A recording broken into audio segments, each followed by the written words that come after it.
¿Sí? Sí, perfecto. Bueno, bárbaro.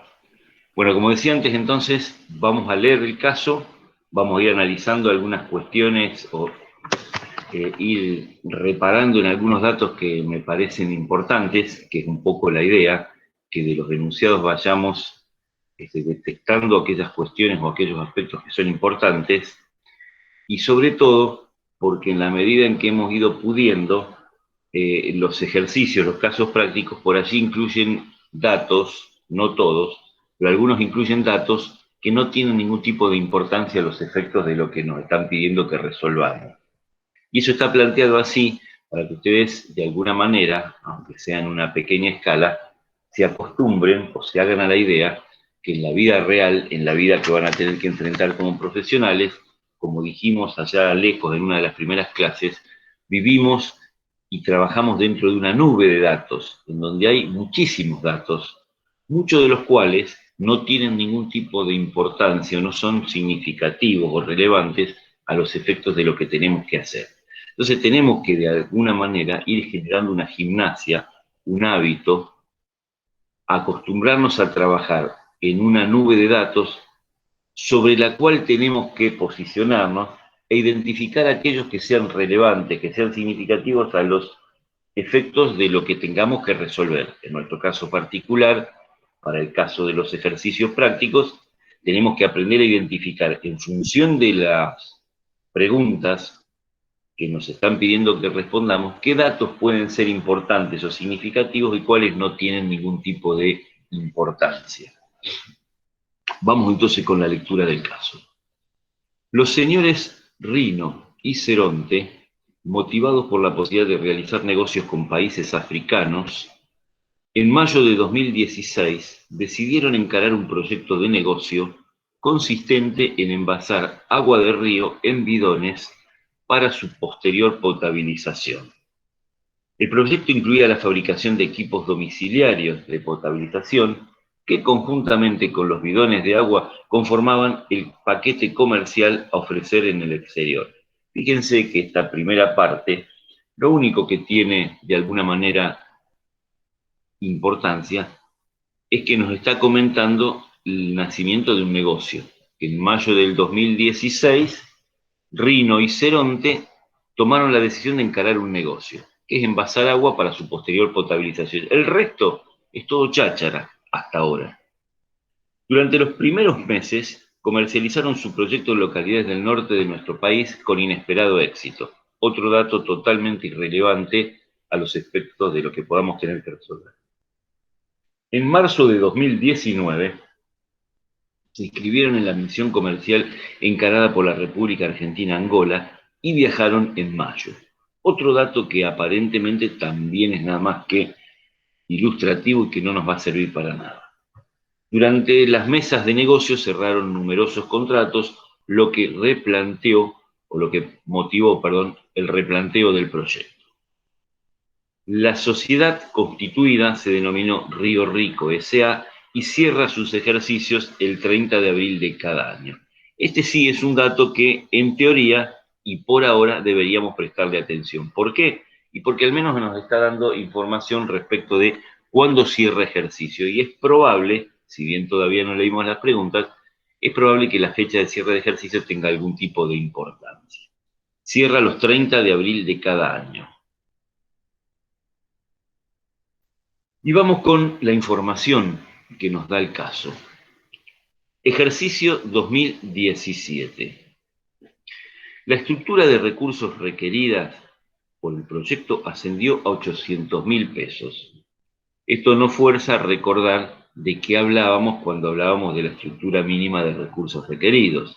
Recuerden que todo proyecto de negocios solo podía llevarse adelante si contaba con una estructura de recursos que debía ser la mínima necesaria, es decir, guardar el equilibrio de contemplar todo lo necesario, de ahí lo de mínimo, y no exagerar por las dudas, contemplando recursos que no son necesarios o críticos a los efectos del proyecto. En este caso nos dicen que el ejercicio 2017, la estructura de recursos requeridas ascendió a 800.000 pesos. Cuando nos habla de la estructura de recursos, de lo que nos está hablando directamente es de la inversión total que se hizo en el proyecto de negocios, es decir, del total del activo. El total del activo ascendió a 800.000 pesos. El nuevo Banco de Santa Fe otorgó un préstamo para la materialización del proyecto del orden del 30%, mientras que inversores privados hicieron lo propio con un 20%. Y en este segundo párrafo, a donde nos está llevando el caso, es a contarnos quién o quiénes financiaron los 800.000 pesos de recursos, es decir, de activos, con que arrancó el proyecto de negocios. La primera oración nos decía, el proyecto de negocio nace con 800.000 pesos de activo. Ahora bien, esos 800.000 pesos de activos los tiene que haber puesto, los tiene que haber financiado, los tienen que haber invertido determinados sujetos.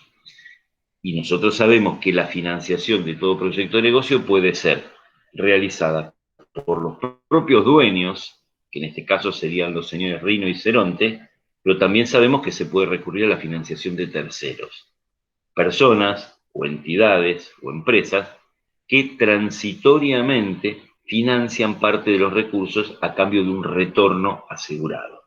Recuerden la diferencia entre el retorno asegurado que tienen los terceros y el retorno residual que le queda a los propietarios.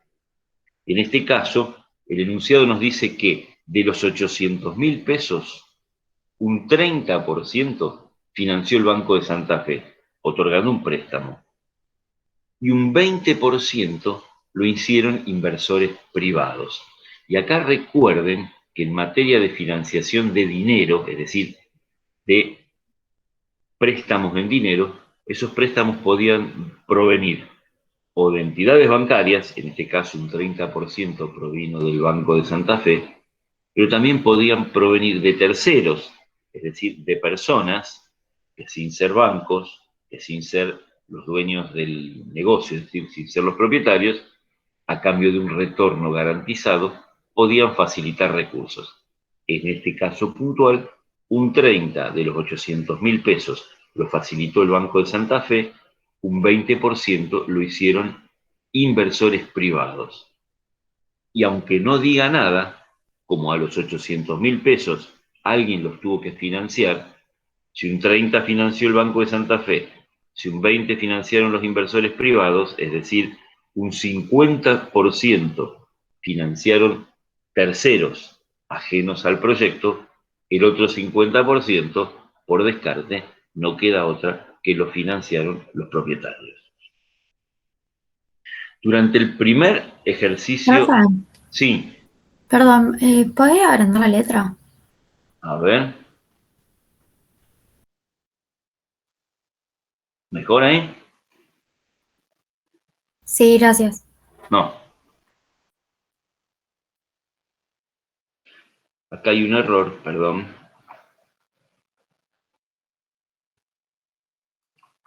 Es 17, que lo borré sin querer. Después nos dice, durante el primer ejercicio irregular, cerrado el 30 de abril de 2017, no se realizaron operaciones. Quiere decir que arrancaron en el ejercicio 17 y solamente conformaron la estructura del proyecto, es decir, consiguieron entre lo que aportaron los propietarios y lo que financió el Banco de Santa Fe y los terceros, los 800.000 pesos, pero no se realizaron operaciones. Y cuando se refiere a operaciones, es decir, no se realizaron operaciones con terceros, porque el ejercicio dice, excepto por un aporte conjunto de los socios, es decir, Rino y Ceronte, en partes iguales de 50.000 pesos cada uno. ¿Esto qué nos quiere decir? Que adicionalmente a los 800.000 pesos con que arrancó el proyecto de negocio, de los cuales sacamos la conclusión que el 50%, es decir, 400.000 pesos, habían aportado los propietarios, ya que el otro 50% lo habían aportado entre el Banco de Santa Fe y terceros. Adicionalmente a eso, durante el primer ejercicio, que dice irregular porque no alcanzó a abarcar 12 meses. Esa es la única connotación que tiene el término irregular.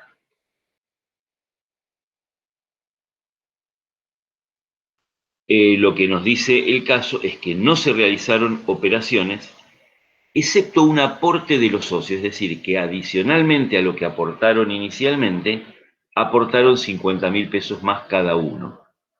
Y nos aclara, y es porque se trata nada más que de un caso práctico, si no, no tendría lógica, que tanto el préstamo del Banco de Santa Fe como el 20% que aportaron los privados no devengan intereses. Vuelvo a aclararlo. En la vida real, ningún banco nos va a prestar, salvo excepciones muy contadas, sin cobrarnos intereses, y tampoco lo harían los privados. Ocurre que para este enunciado, para este caso práctico, no se quiso complicar el escenario agregando intereses, nada más que eso. Seguimos avanzando. Ejercicio 2018, que habrá cerrado el 30 de abril del 2018. La empresa, nos cuenta, ya empezó a operar con terceros. Durante el primero, que cerró el 30 de abril del 17, nos decía, no hubieron operaciones, solamente un aporte adicional de los socios de 50.000 pesos cada uno. Durante el ejercicio 2018, que irá desde el 1 de mayo del 17 al 30 de abril del 18, nos cuentan que la empresa realizó ventas en las provincias de Chaco y Formosa por 600.000 pesos. Después tendremos que ver si ese dato de las ventas que la empresa realizó en Chaco y Formosa es un dato útil o es un dato simplemente ilustrativo que no nos sirve para nada. Nos cuenta también que al cierre, es decir, al 30 de abril del 18, los activos totalizaban 3 millones de pesos. ¿Cómo llegamos de los 800.000 pesos iniciales a los 3 millones de pesos de cierre? No nos interesa, nos están dando un dato y con eso basta y sobra. ¿Por qué no nos interesan? Y porque por ahora lo único que sabemos es del ejercicio 18 que la empresa vendió por 600.000 pesos. Pero tampoco nos dice el caso que fue la única o fueron las únicas operaciones que hizo. Nos comentó que hubieron ventas por 600.000 pesos. Nos dicen que durante el ejercicio 2018 la empresa canceló los compromisos asumidos con el Banco de Santa Fe y con los inversores privados. Quiere decir que devolvió el préstamo de un 30% de los recursos originales que había recibido del Santa Fe y también hizo lo propio con el 20%.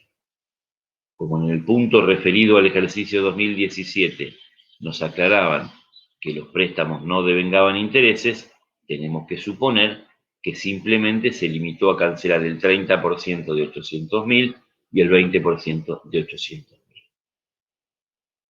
Nos dicen, a su vez, que se recibió un préstamo del Banco Nación durante el ejercicio 18 de 1 millón de pesos, que al cierre del ejercicio había devengado intereses por 10.000.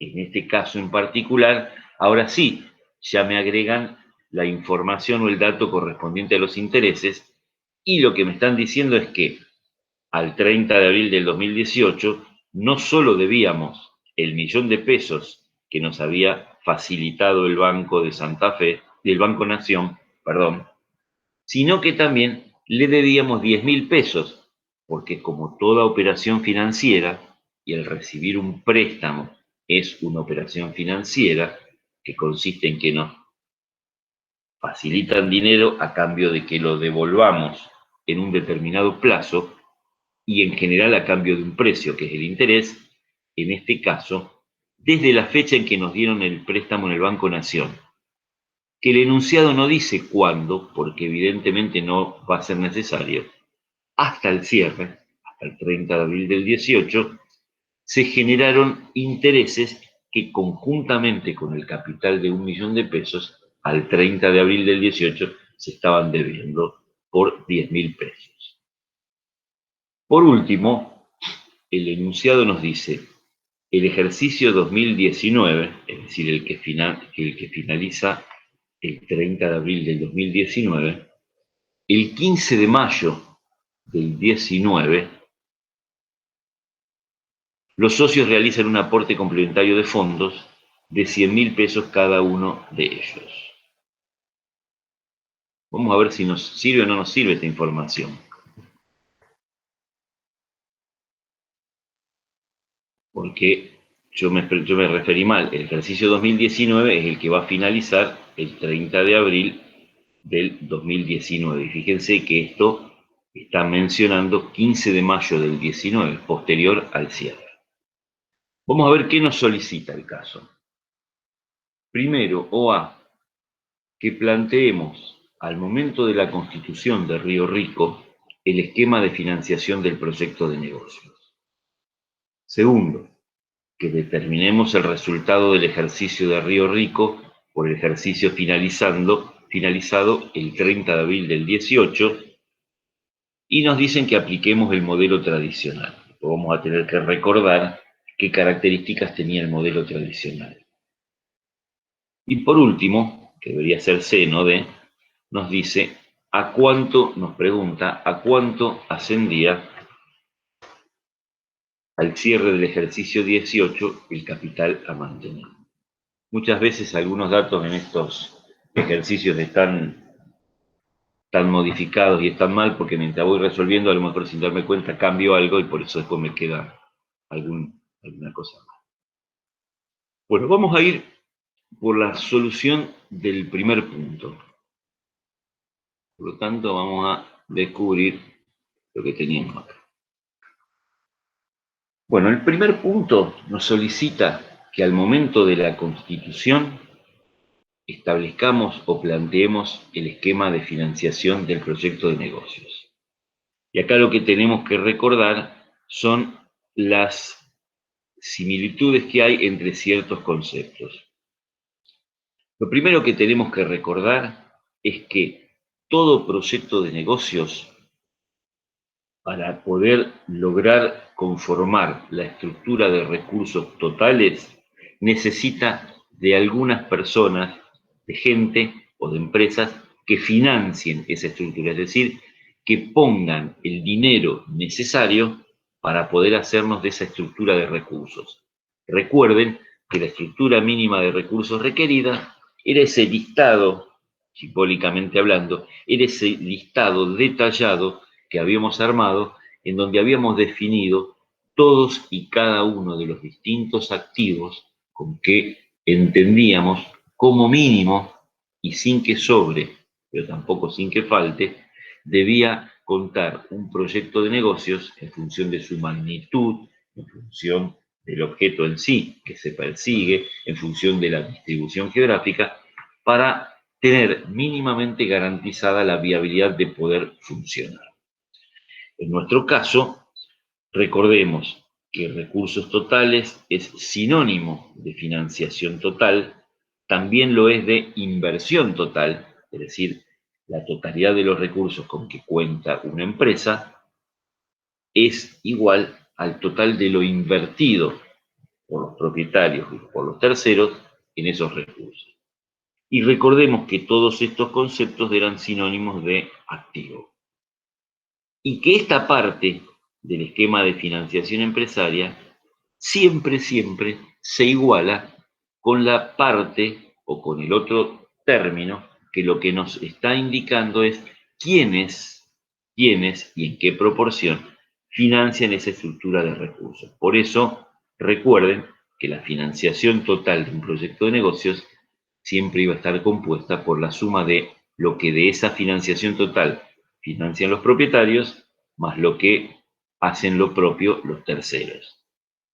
Dicho de otra manera, pero hablando siempre de lo mismo, la totalidad de los recursos con que cuenta una empresa siempre es igual a la suma de la porción de esos recursos que financian los propietarios más la porción de esos recursos que financian los terceros.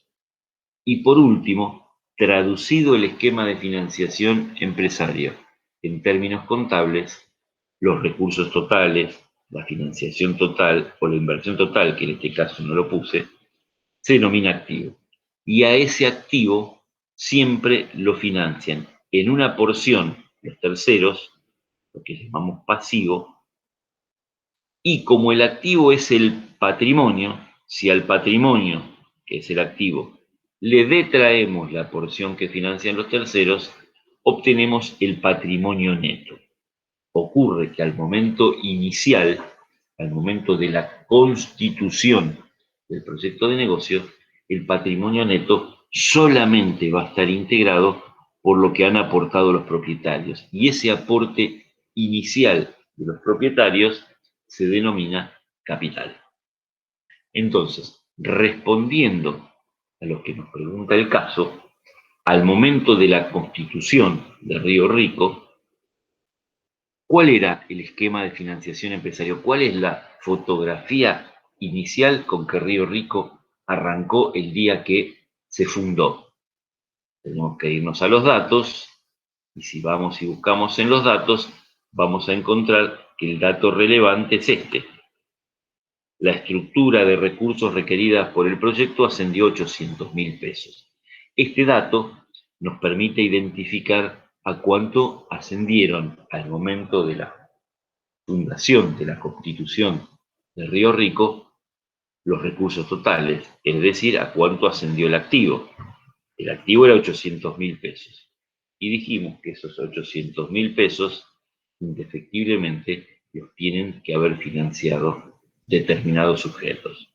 Algunos de ellos serán los terceros, otros serán Rino y Cerón. Los datos del ejercicio nos permitían identificar la financiación de terceros. Está acá. No nos decía nada el ejercicio respecto de la financiación propia, pero sí respecto de la financiación de terceros. ¿Por qué? Porque nos dice que el 30% de estos recursos lo financió el Banco de Santa Fe y el 20% lo hicieron inversores privados. 30 más 20, 50%. La financiación de terceros, en consecuencia, representó un 50%. Y por descarte, si la financiación de terceros representó un 50%, la financiación propia representó el otro 50%. ¿Por qué? Y porque a los recursos totales, sí o sí, lo financian los propietarios o lo financian los terceros. Nos venimos a la respuesta y entonces podemos contestar sin lugar a dudas que estos 800.000 pesos, 400.000 los financiaron los terceros, que en este caso están representados por el nuevo Banco de Santa Fe, más inversores privados. Y si de los 400.000 pesos financiaron el Banco de Santa Fe y los inversores privados, los 400 restantes los financiaron Rino y Cerón. 400 más 400, 800. Y así queda respondido el primer punto o la pregunta A de este caso. ¿Alguna duda? ¿Alguna inquietud? Mariana o Fabián, que no sé si estás sumado al equipo, algún comentario que quieran hacer o avanzamos. Está claro, por mí avancen. Bueno, si no hay preguntas. No, ningún comentario. Bárbaro. Lo único que podría agregar es que se podría dar el caso de que fuese al revés, de que tengamos la información del capital propio y no del tercero, y que la solución sería la misma. O sea, siempre teniendo en cuenta que la suma de los dos, del propio y de terceros, va a dar el financiamiento total. Sí, gracias. Es una buena aclaración, un buen comentario.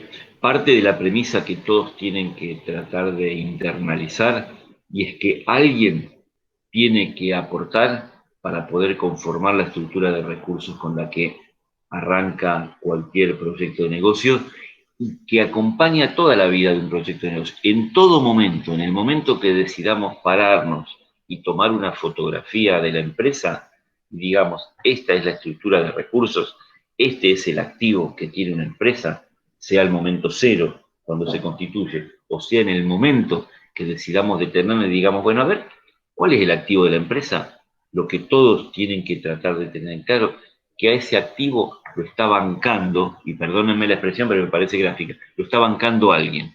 Lo que no bancan los propietarios, lo están bancando los terceros. De ahí que podamos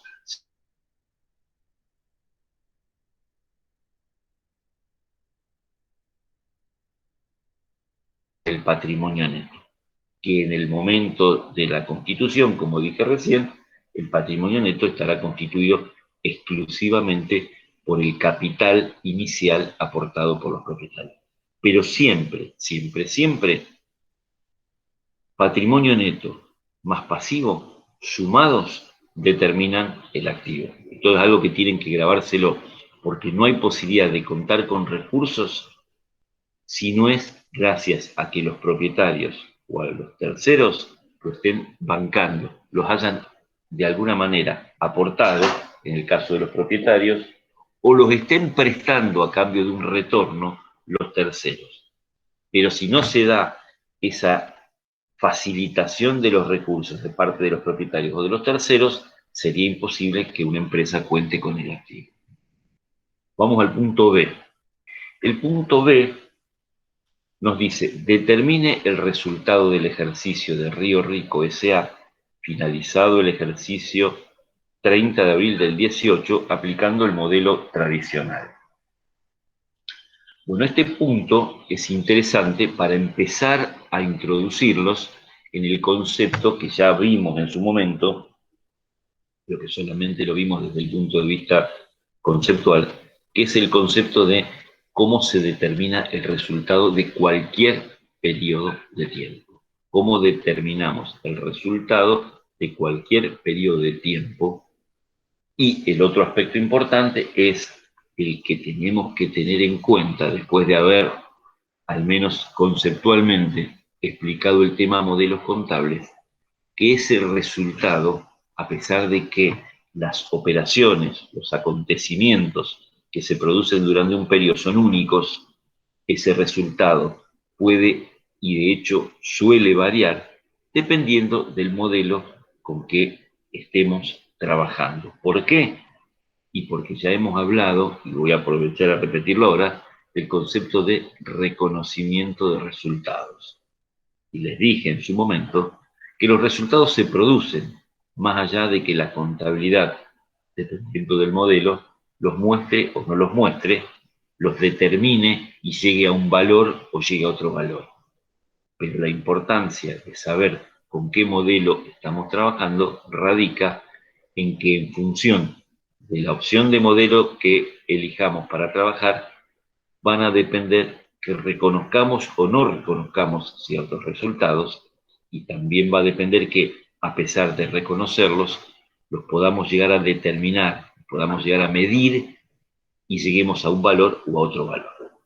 Entonces, dicho todo esto, que relaciona lo conceptual que vimos con la aplicación práctica que vamos a ver ahora, lo primero que tenemos que preguntarnos o recordar es cómo determinábamos el resultado, cómo se determina el resultado de un periodo.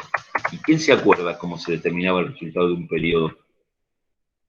Y el patrimonio neto inicial menos el patrimonio neto final. Casi. Falta una vueltita más para que estemos en los justos. Gracias por el aporte. A ver, ¿qué puede estar faltando?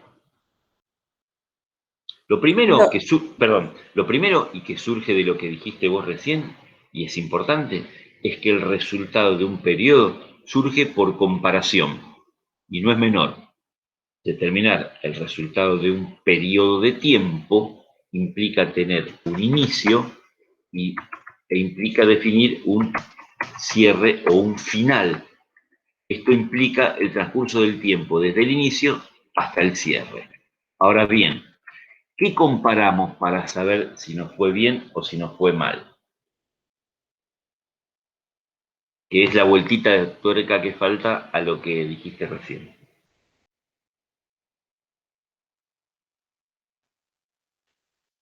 Una ayudita más. Recuerden que cuando hablamos de la determinación de un resultado, nos estamos refiriendo a la determinación de un resultado para los propietarios, es decir, cuán bien o cuán mal cuán neutro, llegado el caso, resultó un periodo de tiempo dentro de la empresa para sus propietarios. Entonces, lo primero que tenemos que preguntarnos es, si nosotros fuéramos los propietarios, ¿qué es lo que compararíamos en ese periodo de tiempo para tratar de llegar a la conclusión si ganamos o si perdimos? Y lo que compararíamos es lo que tenemos al cierre, respecto de qué. Del capital a mantener. ¿Y qué es el capital a mantener? Porque ahora le diste una vueltita de tuerca. Antes dijiste patrimonio neto al inicio. ¿Cuál es la diferencia entre el capital a mantener y el patrimonio neto al inicio? El capital a mantener era el patrimonio neto al inicio, más los aportes y menos los retiros. Bien, muy bien. ¿Y por qué es importante tener en cuenta los aportes o los retiros que se pueden haber producido entre el inicio del periodo y el cierre del periodo para el que queremos determinar el resultado?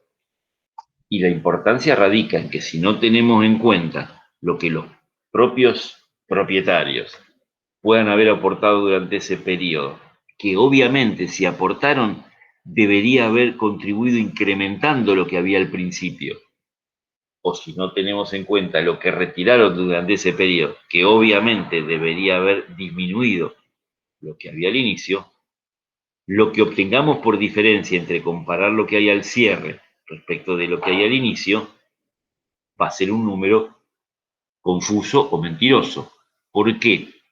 Porque la diferencia entre lo que hay al inicio respecto de lo que había, perdón, al inicio, respecto de lo que nos encontramos al cierre, la diferencia entre el patrimonio neto de inicio y el patrimonio neto de cierre, lo que nos daba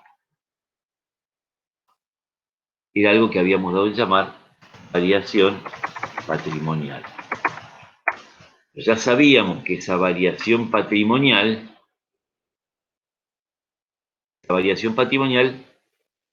podía obedecer a varias razones.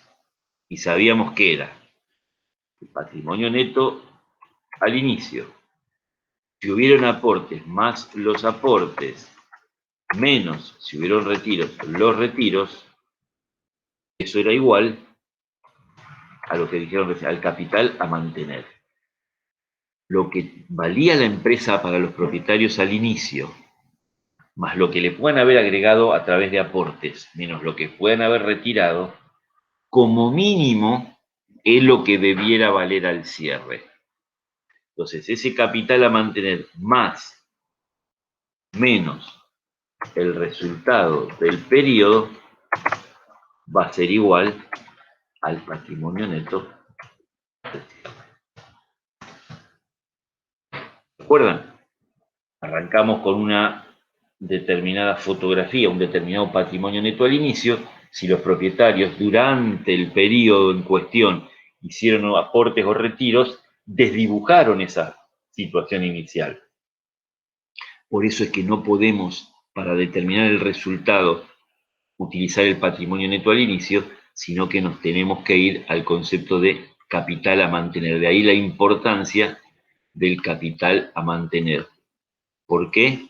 Porque el capital a mantener es el verdadero parámetro de comparación con el patrimonio neto al cierre. Entonces, si yo comparo el capital a mantener con el patrimonio neto al cierre, recién ahí voy a estar en condiciones de conocer por descarte el resultado del periodo. Entonces, vamos a la práctica. Esto, que es cómo se determina el resultado de un periodo, es universal.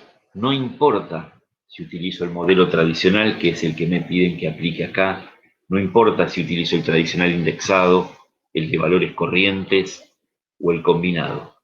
Tenga que aplicar el modelo que tenga, el concepto de cómo determino el resultado de un periodo es siempre el mismo. Es patrimonio neto al cierre menos capital a mantener. Y entonces, ¿cuál es la importancia de que me pidan que aplique un modelo u otro modelo. Y la importancia va a radicar acá, en el patrimonio neto de inicio, en el patrimonio neto de cierre y en los aportes y retiros. ¿Por qué? Y porque dependiendo del modelo, tanto el patrimonio neto al inicio como el patrimonio neto al cierre pueden cambiar. ¿Por qué van a cambiar? Y porque me tengo que acordar que el patrimonio neto es igual al activo menos el pasivo. El patrimonio neto inicial, por lo tanto, será igual al activo inicial menos el pasivo que había al inicio. El patrimonio neto de cierre será igual al activo que haya al cierre menos el pasivo que haya al cierre. ¿Y con eso qué? Y con eso muchísimo. Porque dependiendo de cómo cada modelo decida medir al activo y el pasivo, tanto al inicio como al cierre, va a depender el valor del patrimonio neto que yo voy a utilizar al inicio y voy a utilizar al cierre. Dependiendo además si el modelo determina las mediciones o los resultados en moneda histórica o en moneda reexpresada, también va a depender cómo voy a determinar el patrimonio neto de inicio y el patrimonio neto de cierre. Y también va a depender cómo voy a medir los aportes y los retiros, si en moneda histórica o en moneda reexpresada. Es decir, primero tengo que tener en claro cómo determino el resultado para un caso como este.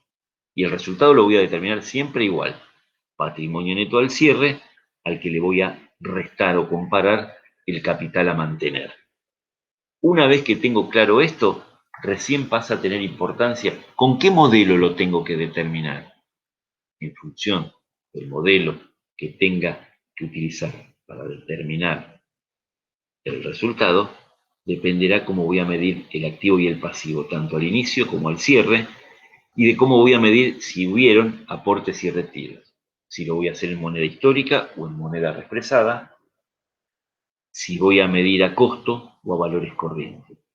Producto de todo ese combo, que cada modelo elige una determinada combinación, van a surgir patrimonio neto al inicio, patrimonio neto al cierre, aportes y retiros. Y por tanto, va a terminar resultando un determinado valor como resultado del periodo. De un mismo periodo, consecuencia de las mismas operaciones, de la misma situación inicial y de la misma situación final. Dicho todo esto, ahora vamos a los números. Si lo que tenemos que aplicar es modelo tradicional, recordemos que no utiliza moneda constante, no utiliza moneda reexpresada. Entonces, lo primero que nos tiene que disparar a cada uno de nosotros el hecho de que tengamos que resolver con modelo tradicional es que no nos vamos a tener que preocupar cuando hagamos la comparación de patrimonio neto al cierre contra capital a mantener, no nos vamos a tener que preocupar de que tanto esto como esto estén en moneda comparable, es decir, en moneda de una misma fecha. Si en lugar de pedirme el ejercicio que resolviera por modelo tradicional, me pidiese que resolviera aplicando algún modelo que trabaje con moneda reexpresada, con moneda constante, como podrían ser el tradicional indexado o el combinado, yo no podría comparar directamente el patrimonio neto al cierre con el capital a mantener si primero no me asegurara que tanto el patrimonio neto al cierre como el capital a mantener, los dos estén en moneda constante de abril del 18.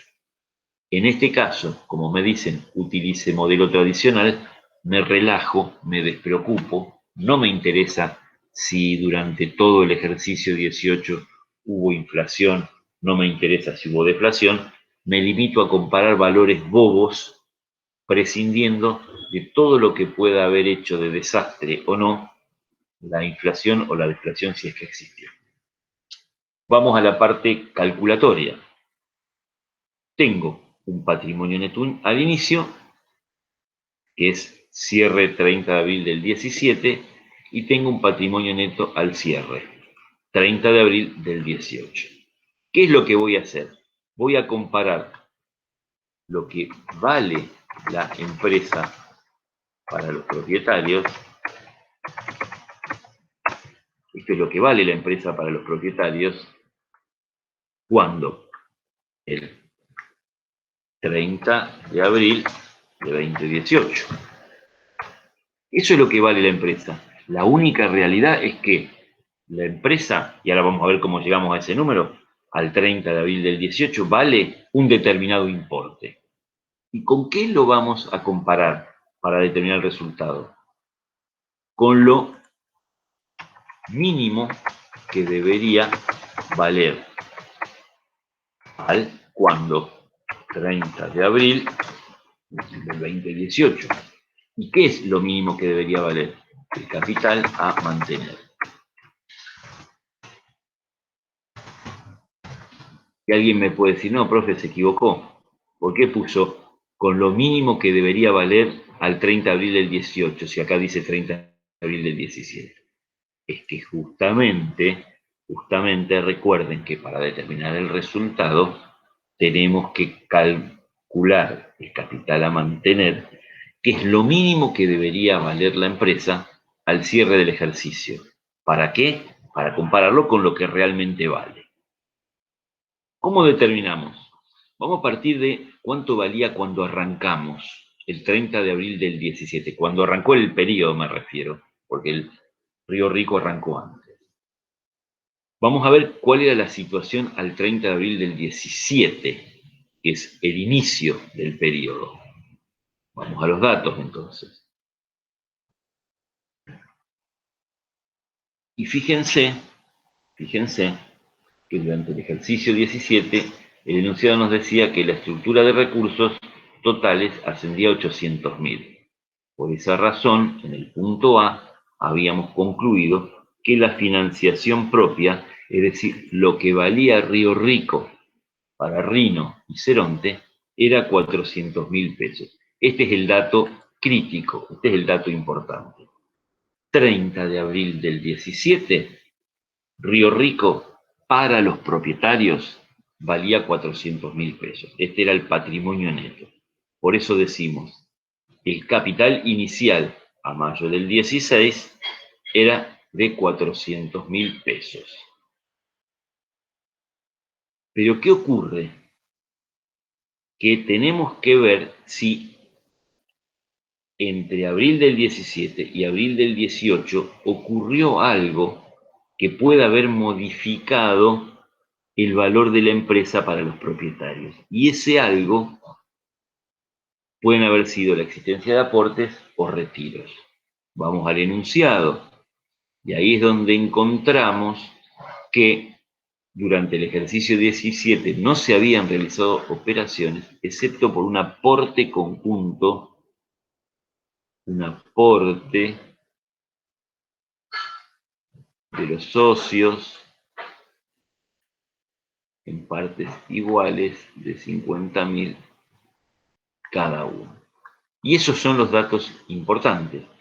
Cada uno de los socios aportó 50.000 pesos adicionales a los 400.000 pesos que habían aportado al momento de la constitución.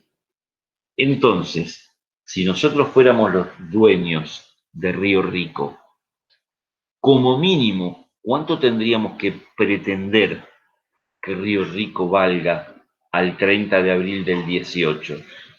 Y como mínimo debería valer los 400.000 pesos que aportamos cuando la constituimos, más los 100.000 pesos que entre los dos le inyectamos en concepto de aportes durante el ejercicio que finalizó el 30 de abril del 18.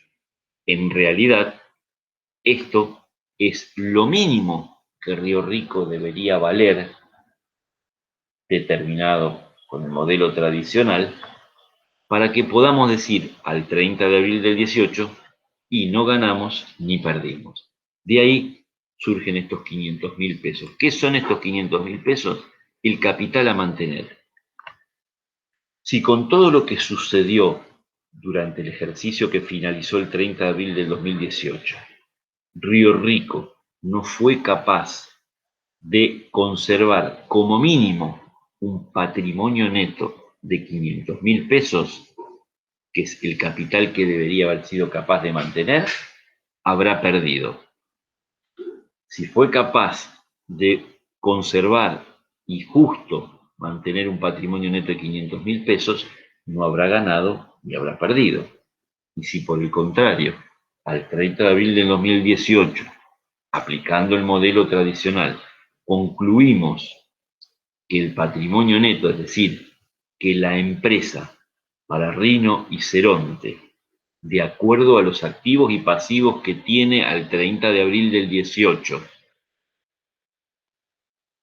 vale más de 500.000 pesos, ese plus respecto de los 500.000 pesos representará el resultado positivo del ejercicio.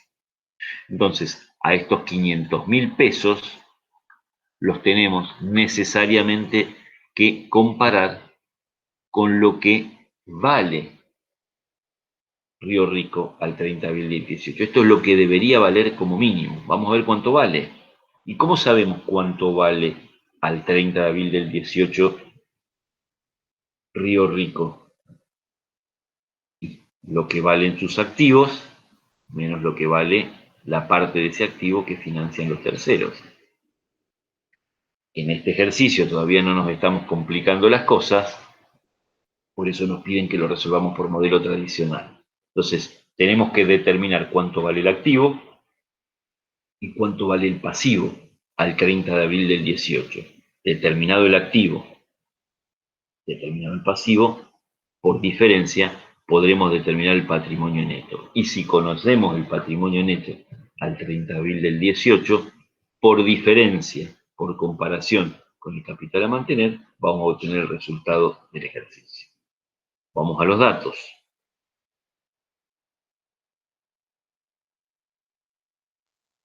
Y acá es donde una vez más podemos observar lo que les dije al principio, que los enunciados suelen contener datos, muchas veces suelen contener datos que no nos van a servir absolutamente para nada. Y no están puestos para que se confundan, para que en un examen se equivoquen y les vaya mal, sino que están puestos para que se vayan habituando, se acostumbren a que en la vida real van a tener que saber identificar qué datos me sirven, qué datos no me sirven para nada. ¿Por qué? Porque eso es parte del concepto de economía. Yo tengo que saber qué datos me hacen falta y qué datos no necesito. Y para esto acuérdense del concepto de sistemas que mencionamos varias veces, en donde lo primero que tenía que hacer era definir qué necesitaba, cuáles eran mis salidas. En función de las salidas, iba a utilizar el concepto de entrada. ¿Sirve para algo que me digan que vendieron 600.000 pesos? Y no sirve absolutamente para nada, al menos hasta ahora. ¿Por qué? Y porque no me dicen qué otras operaciones hizo Río Rico. Solamente me cuentan, como un dato anecdótico, que en las provincias del Chaco y Formosa vendieron por 600.000 pesos. No me dice si vendieron en otras provincias, cuánto vendieron, no me dice qué otros ingresos pueden haber tenido. Es decir, que esto es un dato total y absolutamente irrelevante, que no tiene ningún tipo de importancia. El que sí tiene importancia es el que está en el segundo renglón, porque me dice, al cierre, es decir, al 30 de abril del 18, los activos totalizaban 3 millones de pesos. Es importante que yo me pregunte, ¿y cómo llegamos de 800.000 a 3 millones de pesos? A los efectos de resolver el caso, en lo más mínimo. No me interesa, me lo están dando como un dato, me dicen, al cierre los activos totalizaban 3 millones de pesos. Entonces, para el punto B, tengo un dato crítico, es el activo, que ya sé que vale 3 millones de pesos. ¿Cómo determinamos ese activo? ¿Por qué recursos estaba compuesto? No lo sé. En este ejercicio no lo sé, no me interesa y no lo necesito. Si puedo conocer el pasivo, sea que me digan directamente cuánto representa el pasivo, o sea que me den datos para determinarlo, voy a poder llegar a conocer el patrimonio neto. Sigo leyendo y encuentro que la información que me hace falta está acá.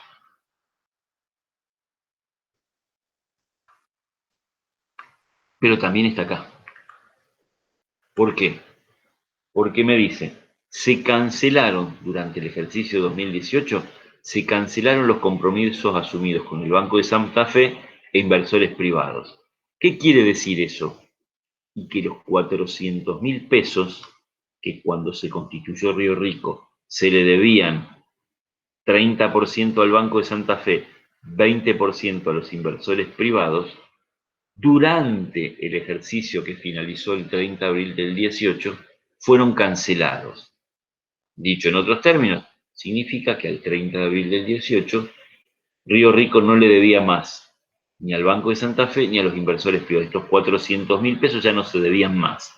Por lo tanto, no formaban parte del pasivo. ¿Cómo se pagaron? Tampoco me interesa. El dato es que no se debían más. Y acá viene el otro dato relevante. No se le debía más al Banco de Santa Fe, no se le debía más a inversores privados, pero durante el ejercicio 18 se tomó un préstamo que se recibió del Banco Nación por 1 millón de pesos. Ese préstamo, a diferencia de lo que teníamos como datos para el Banco de Santa Fe e inversores privados, sí devenga intereses. No nos dicen qué porcentaje, no nos dan ningún dato respecto del préstamo y las condiciones en las que se recibió.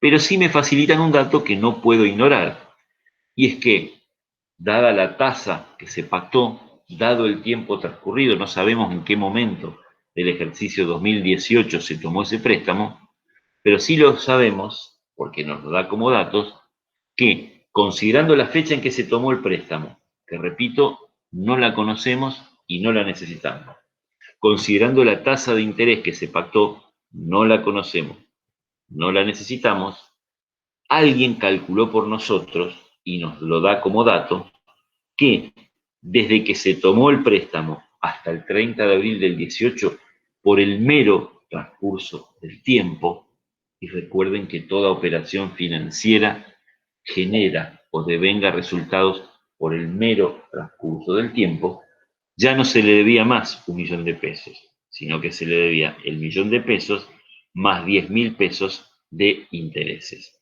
Es decir, al 30 de abril del 18, el Banco Nación ya no era beneficiario solo del millón de pesos que no prestó, sino del millón de pesos más 10.000 pesos más que se devengaron en concepto de interés. Este dato es clave porque con estos dos valores tengo la información que necesito para neutralizar el activo y es el pasivo. Esto es el pasivo al 30 de abril del 2018. Mientras que esto es el activo al 30 de abril del 2018. Vengo acá y digo, bueno, ya conozco el pasivo. El pasivo es 1.010.000. El millón de capital más los 10.000 de intereses del Banco Nación. Esto es Banco Nación Argentina. Si la empresa al 30 de abril del 2018 tenía un activo de 3 millones de pesos, de los cuales 1.010.000 correspondían a la financiación de terceros, que en este caso es el Banco Nación Argentina, la financiación propia, es decir, el patrimonio neto, es la diferencia, el 1.990.000. Si ustedes se fijan, 1.990.000 más 1.010.000 representa los 3 millones de la estructura total. 1.010.000 financia el Banco Nación, 1.990.000 es lo que financiaban los propietarios, es el valor de Río Rico al 30 de abril del 18 para los propietarios. Y ahí tenemos la información necesaria para determinar el resultado. Si al 30 de abril del 2018 Río Rico vale para los propietarios 1.990.000 y como mínimo debería valer 500.000, habrán ganado o habrán perdido. Y obviamente ganaron, porque la empresa aumentó para ellos de valor mucho más de lo mínimo que debería haber valido, que eran 500.000. Por lo tanto, el resultado es positivo, es una ganancia y es 1.000.000 490.000 pesos. ¿Preguntas hasta acá?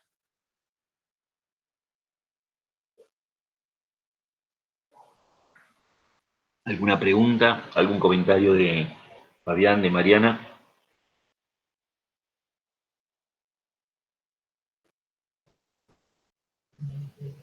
¿Tengo audio? ¿Están escuchando? Sí, sí, sí. Sí, está Bueno, claro. nada que preguntar, nada que complementar, avanzamos. Bueno,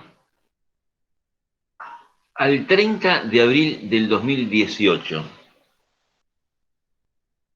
¿a cuánto asciende el capital a mantener? Y antes de descubrir, va la pregunta. Si aplicamos lo mismo que expliqué para la resolución del punto B,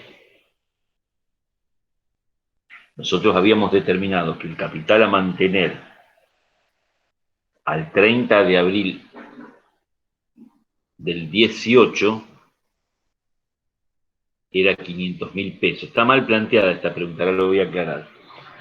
El capital a mantener para determinar el resultado del ejercicio 18 era 500.000 pesos. Era el capital inicial más lo que había evolucionado durante el ejercicio 18 con los aportes.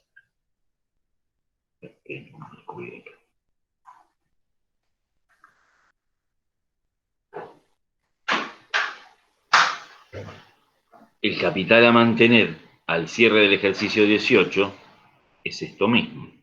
La pregunta parece tonta, pero está formulada para hacerlos pensar o para hacerlos dudar más que para hacerlos pensar. En definitiva, para poder responder el punto B, que fue la determinación del resultado, determinamos el capital a mantener. ¿Qué es esto? Ni más ni menos.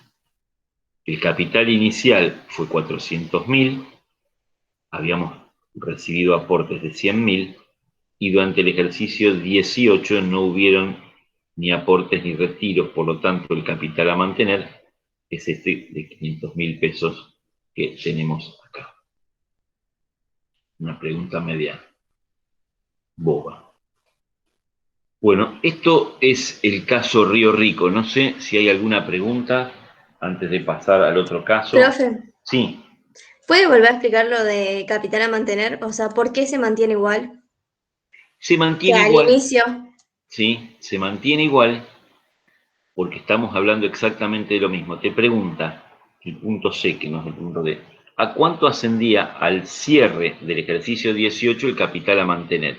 Eso significa que vos tenés que partir del 30, del 4, del 17, para llegar al 30 del 4 del 18. Lo que te tenés que preguntar es, ¿cuál era? Cuando vos te dicen, ¿cuál era el capital a mantener al 30 de abril del 18? Lo que te están diciendo es, ¿cuál es el capital a mantener que tengo que utilizar para comparar con el patrimonio neto al 30 de abril del 18? Esto por ahí lo que confunde es esto, que no tendría que estar, porque va a confundir.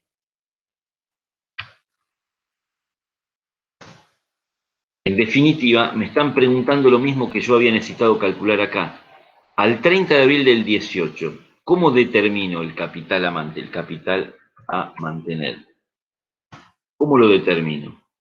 Es igual al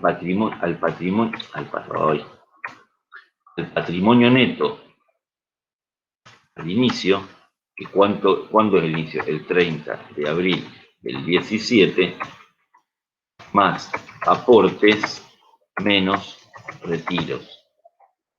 ¿Producidos cuánto? Durante ejercicio 2018. Esa es la pregunta del millón.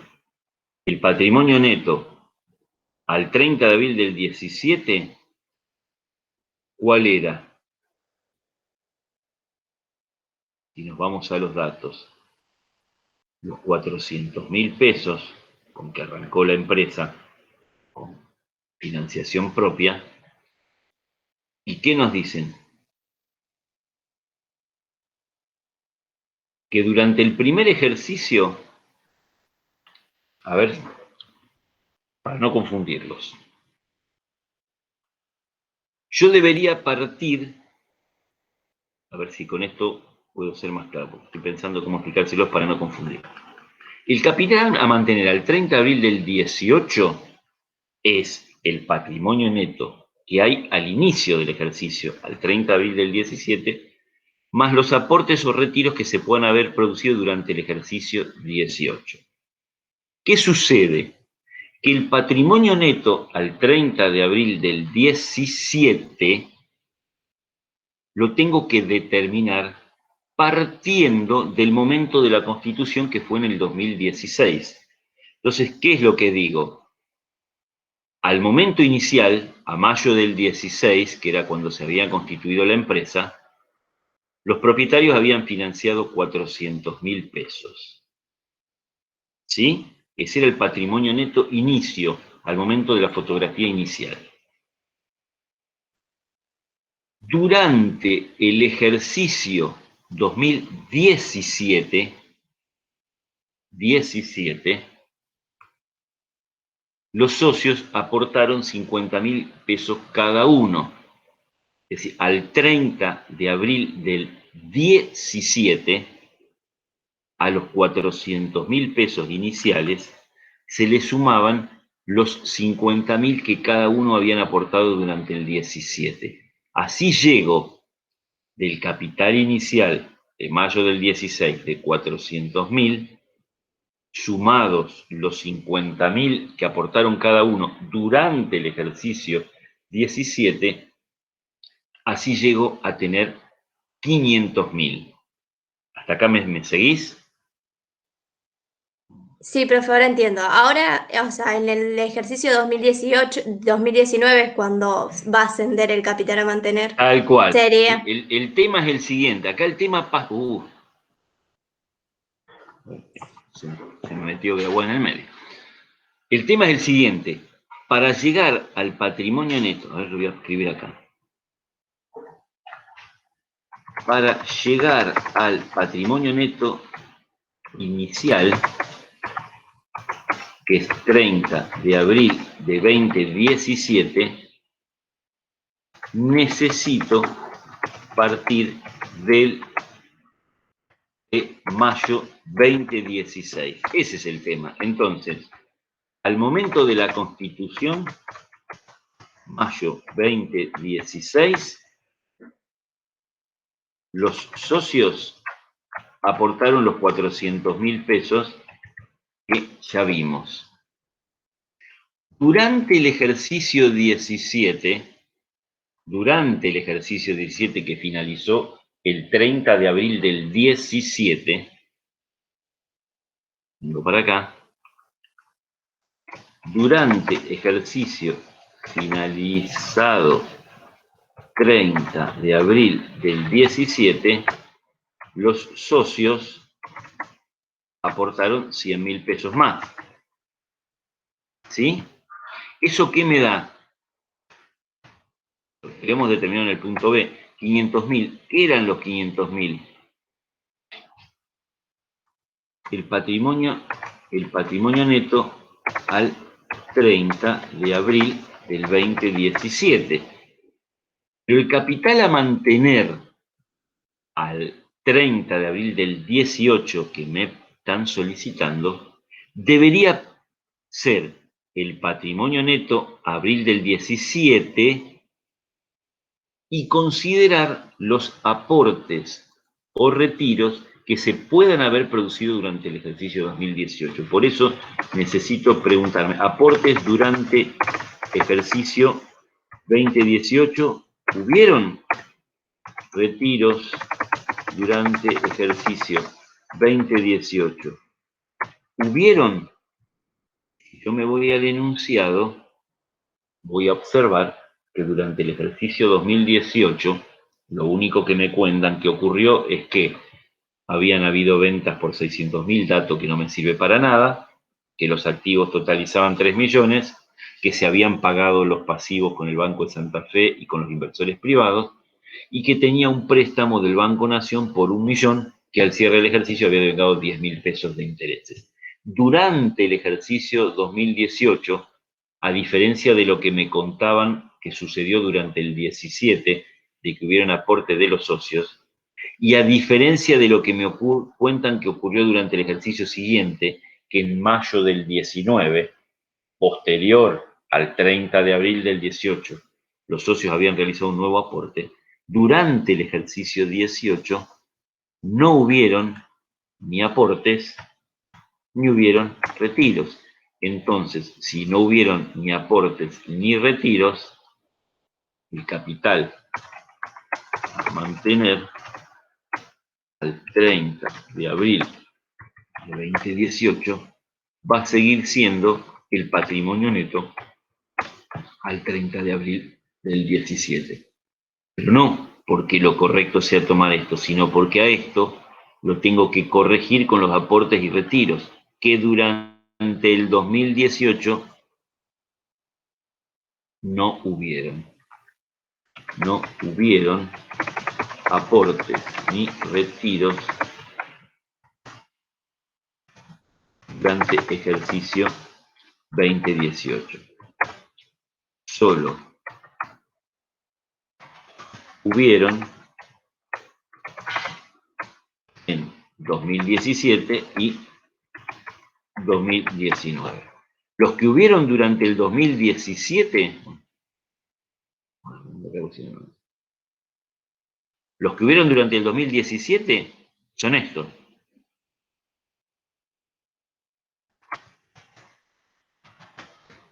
Sí me interesan porque yo parto de mayo del 16, no tenía otra. Los que hubieron durante el 2019 no me interesan porque lo que me piden es el capital a mantener abril del 18. No sé si con eso contribuí a aclarar o embarrar la duda. No, profe, perfecto, ahora sí. ¿Sí? Bueno, Sí, me alegro. Bárbaro. ¿Ninguna otra duda?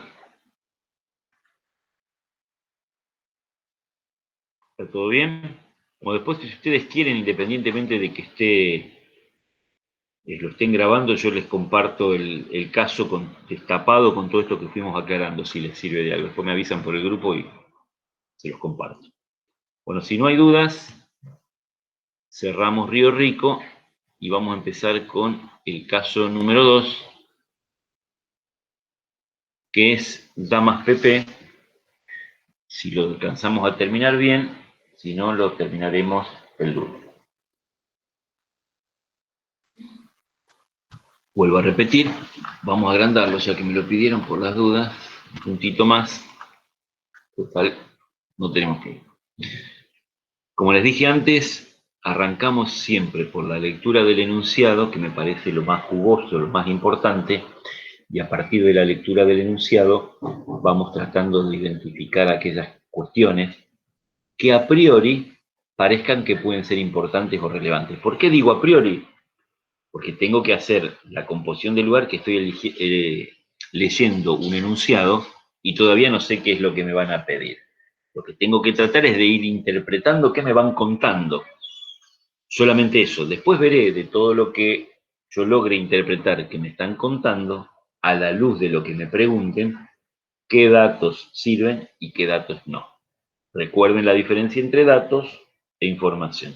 Datos son todos los elementos que yo tenga para conocer algo, mientras que información serán aquellos datos procesados que los convierto en algo útil sobre la base de lo que me están preguntando, de lo que necesito. Bueno, vamos al caso Damas Pepés S.A. El 30 de septiembre de 2018, los señores Pirulo y Pirulín deciden formalizar la constitución de una sociedad que se dedicará a fabricar calzados en cuero de primera calidad para damas.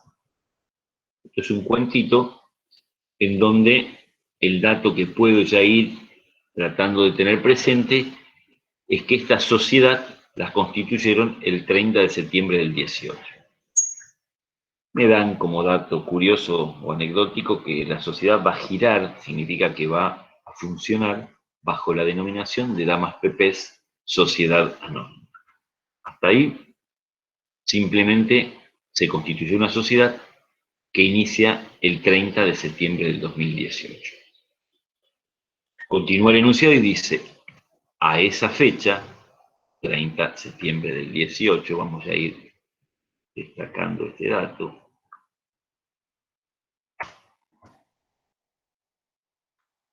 Esa fecha, 30 de septiembre del 18, la estructura de recursos y la financiación quedó conformada de la siguiente manera. ¿Qué es lo que me están dando a continuación? La estructura de recursos mínima requerida y su correspondiente esquema de financiación. Una vez más, esto me obliga a recordar que en todo momento, cualquier proyecto de negocio tiene una determinada estructura, una determinada composición de recursos que estarán representando el activo o los recursos totales, y esa estructura de recursos o del activo la está financiando alguien. Una porción o toda los propietarios, una porción mayor o menor los terceros. Pero siempre, siempre la estructura de recursos totales va a ser igual a lo que financien los propietarios más lo que colaboren con la financiación total los terceros.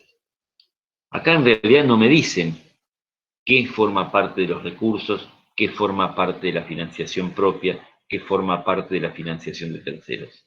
El ejercicio me presenta un listado de ciertos conceptos, para cada uno de los cuales me da un determinado valor. Soy yo, somos nosotros, los que vamos a tener que saber identificar de este listado qué conceptos integrarán la estructura de recursos, es decir, el activo, y qué conceptos forman parte de la financiación, y qué conceptos de esa financiación son financiación propia, y qué conceptos son financiación de terceros, o si solamente me cuentan qué parte financian los propietarios o qué parte financian los terceros, y por diferencia tendré que sacar la otra porción. Eso lo vamos a ir viendo. Bueno, la estructura esta de recursos y la financiación dicen que está conformada por efectivo en moneda, no en moneda, en moneda nacional,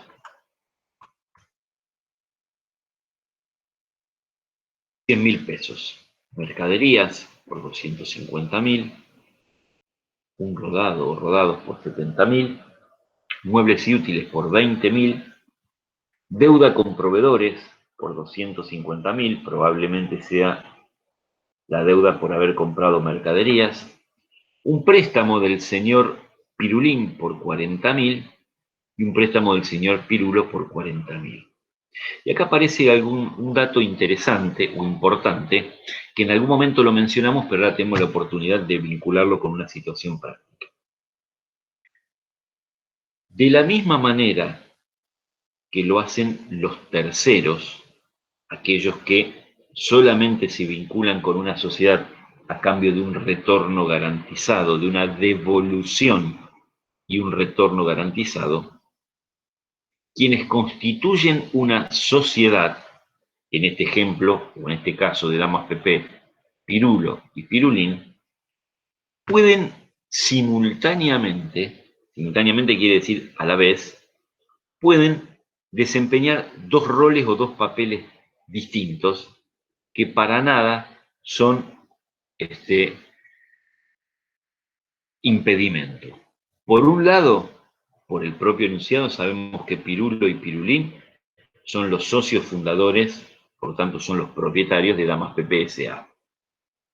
Todo lo que hayan aportado, y subrayo la palabra aportado, para conformar la estructura de recursos, será el capital que ellos aportaron. Recordando que esos aportes, en concepto de propietarios, no tienen garantizado ningún retorno, ni tampoco tienen garantizado una forma de devolución, porque precisamente lo que representan son aportes de los propietarios, que tendrán un retorno residual si Damas PP es capaz de funcionar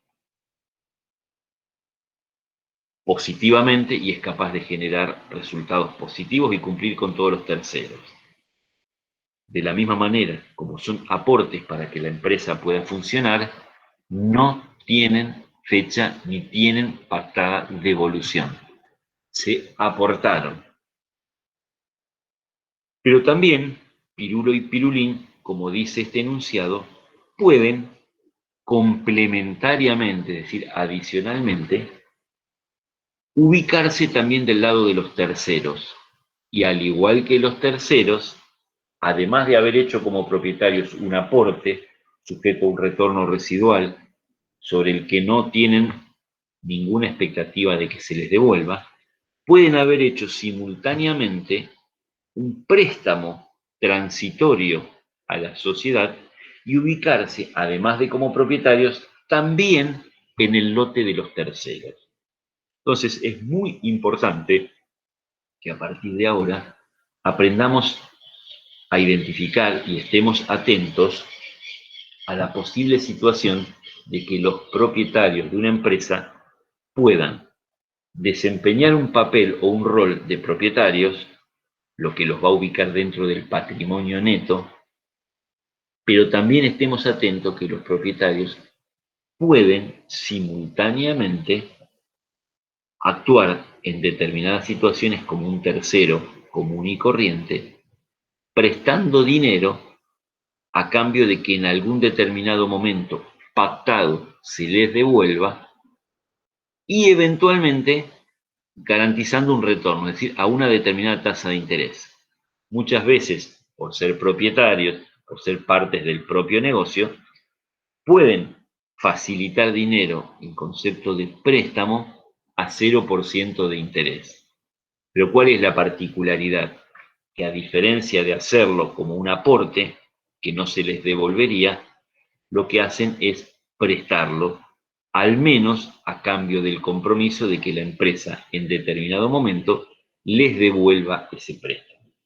Y esto es lo que nos está queriendo transmitir en esta primera parte el enunciado de Damas PP, cuando nos dice préstamo del señor Pirulín y préstamo del señor Pirulo, lo que nos está diciendo que en este caso, tanto Pirulo como Pirulín, lo que están asumiendo es el carácter de un tercero, es un pasivo, el que tiene Damas PP para con Pirulo y Pirulín.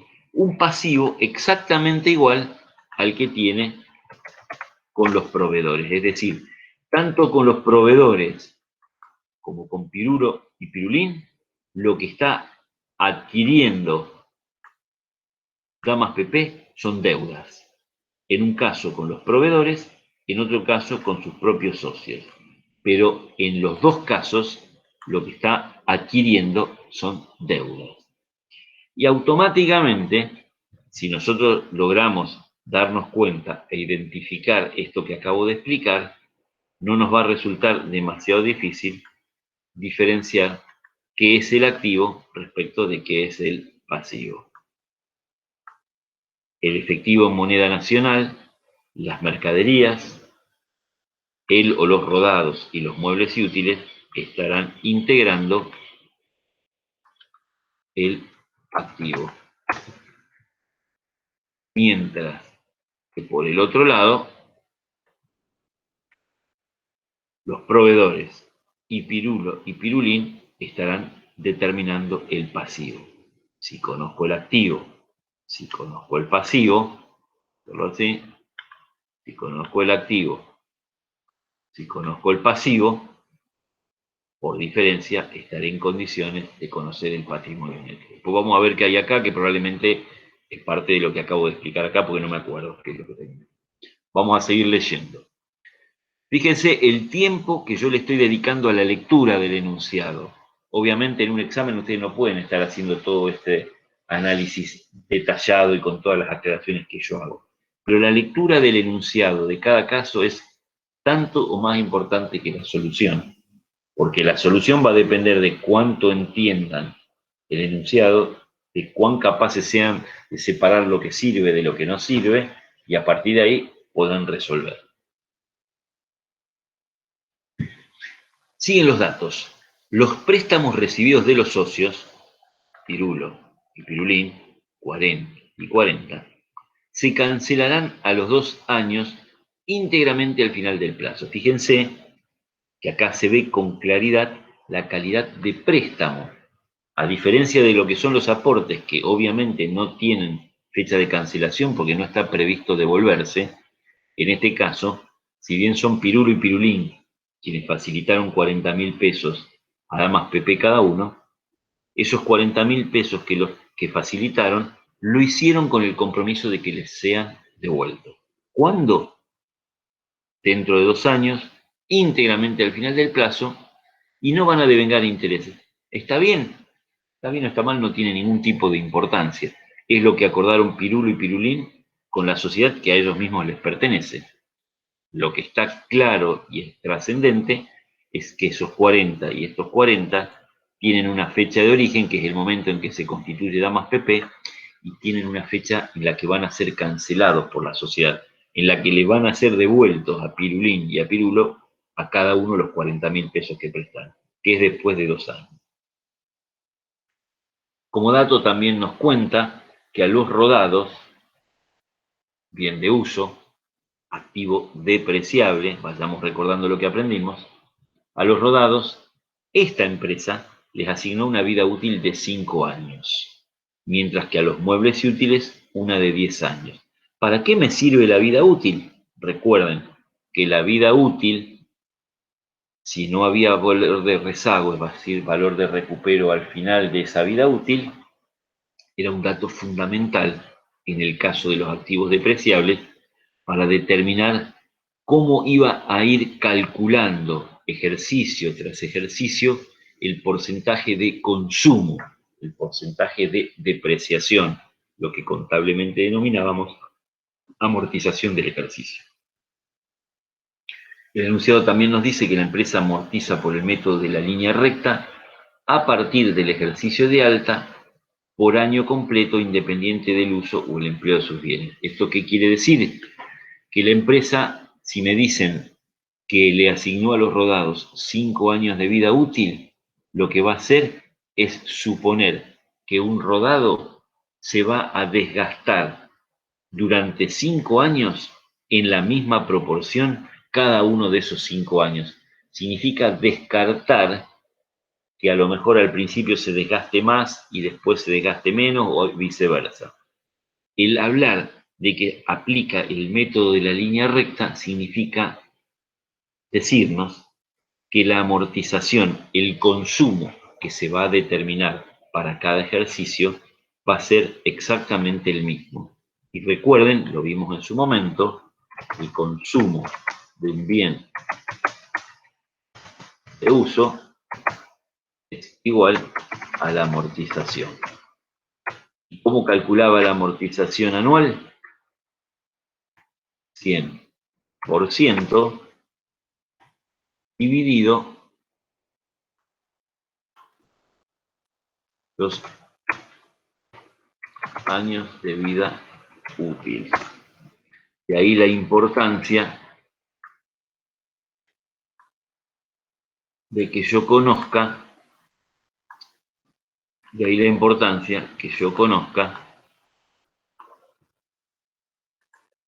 la cantidad de años de vida útil. Seguimos avanzando.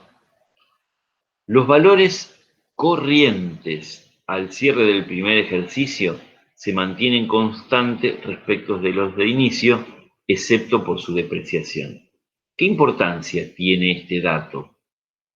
Recordemos que si nos hablan de valores corrientes, lo que están haciendo es darnos datos que se oponen a la opción a valores corrientes, que son los costos. No sabemos si nos va a servir o no nos va a servir lo que nos están contando, pero lo que tenemos que estar atentos es que los valores corrientes pueden ser las mercaderías, los rodados, los muebles y útiles, de los activos no monetarios, nos dicen que al cierre del primer ejercicio se mantienen constantes respecto de los del inicio. Como estamos en un ejercicio, valen algunas situaciones que en la vida real pueden ser poco creíbles. Lo que nos están diciendo es que tanto las mercaderías, como los rodados, como los muebles y útiles, en el mercado no cambiaron de precio respecto al que tenían al inicio del ejercicio, salvo para los bienes de uso, que si bien no cambiaron de valor, modificaron su valuación por la depreciación, por esto que acabamos de decir, que es el consumo del ejercicio. Traducido, ¿qué significa? Que las mercaderías que al inicio del ejercicio se compraron a 250.000 pesos, durante todo el ejercicio, si no se compró ni se vendió mercadería, siguen valiendo 250.000 pesos, porque no cambiaron su valor corriente. Si luego de un ejercicio las fuéramos a comprar, seguirían valiendo 250.000. Y con la misma lógica, lo que nos están diciendo es, si tuviéramos que ir a comprar el rodado, o si tuviéramos que ir a comprar los muebles y útiles que compramos al inicio del ejercicio, pagaríamos exactamente el mismo valor que nos costó a nosotros, 70 y 20. Pero, como estamos hablando de un rodado, o como estamos hablando de muebles y útiles, activos depreciables, ojo que por haber estado en la empresa durante todo un ejercicio, si bien pagaríamos lo mismo si los compráramos, como ya hace un año que los tenemos, esos valores se depreciaron en la amortización correspondiente al ejercicio. Cosa que no pasaría con las mercaderías, porque como es un activo no monetario, pero es no depreciable, de acuerdo al enunciado, mantienen el mismo valor. Los bienes de cambio, las mercaderías, ¿qué me cuentan respecto de los bienes de cambio? Que no tienen mercado transparente y al cierre tenían un costo de reposición. Bueno, acá tengo que hacerme una autocorrección respecto de los que les expliqué antes. Acá, los valores corrientes al cierre del primer ejercicio, los valores corrientes de los bienes de uso. Perdón, no me acordé que el segundo renglón habla de los bienes de cambio. Con respecto a los bienes de cambio, sí hubieron cambios. ¿Por qué? Porque el costo de reposición es 245.000 y el BNR es 248. Les pido disculpas. Y hay un dato importante, o al menos para tener en cuenta, y es el que nos dice el enunciado respecto de que los bienes de cambio no tienen mercado transparente. ¿Alguien sabe a qué hacemos referencia cuando hablamos de mercado transparente? ¿O a qué hacemos referencia cuando decimos no tienen mercado transparente?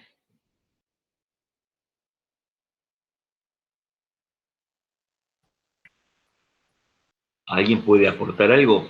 Era sobre el tema de la asignación del precio, del valor. A ver, ¿qué idea tenés? No me acuerdo si era mercado transparente, era cuando todos sabemos más o menos en qué ronda el precio. ¿Se te ocurre alguna idea, algún ejemplo? No. Bueno, no importa. ¿Alguien puede ayudar? Profe, con Sí. mercado transparente no eran lo que tenían cotización, por ejemplo, la soja, el ganado, el Muy oro. bien, entre el aporte de las dos construimos el concepto. Exactamente, no importa que lo sepan de memoria porque nos sirve que lo sepan de memoria. Que un determinado activo, que un determinado bien tenga mercado transparente, significa nada más, es algo muy sencillo, que se trata de un bien que tiene un precio conocido públicamente.